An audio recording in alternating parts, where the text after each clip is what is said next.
Hello, my name is Tyler Pingrey. I will be talking with you about dairy farm efficiency in New York. In 2015, dairy farms in New York were paid $25 per hundredweight, which is 100 pounds.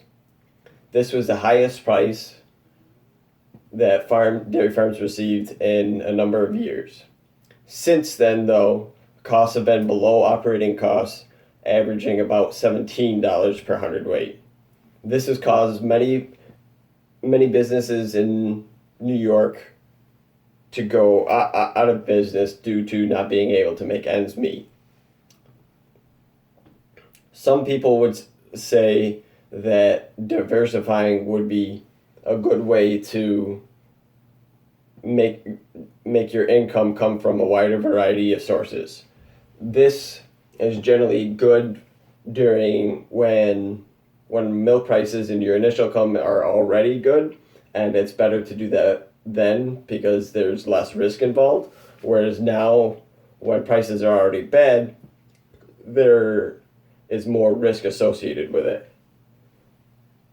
The other issue that also has played a part in these farms going out of business is the rise of labor costs over the last 5 years, going from 725 to recently 1040, and at the end of the year it's going to go up again.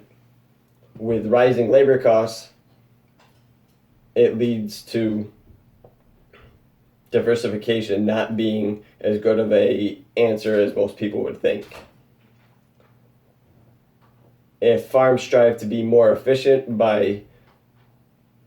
some farms' initial goal would be to just cut costs no matter what they are and save money that way. The problem is, though, depending on what they cut can lead to situations where, yes, they have cut costs, but they've cut costs in a manner that lowers production, which lowers overall revenue. Sometimes that can be a fine way to do it, but it is not always the correct answer. In my opinion, and what I found through research to back it up, was that if you incorporate newer technologies that allow you to be more efficient, you can cut costs in the long term by overall being more efficient through things like auto guidance in tractors, which allow the tractors to drive themselves, except for certain circumstances, and through robotic milkers, which do reduce labor costs, but over a longer stretch of period due to the initial cost.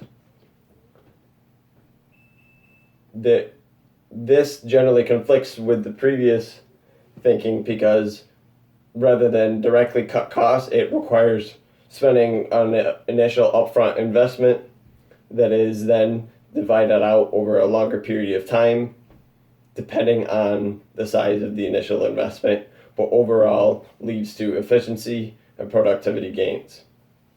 I've learned that minimum wage has been going up and it's slated to continue going up for a number of years, and that in the case of robotic milkers, the price of them has actually gone down over a number of years, which is interesting, and if is something farms are considering, would lead to an even larger net positivity gain for them if implemented correctly. Thank you.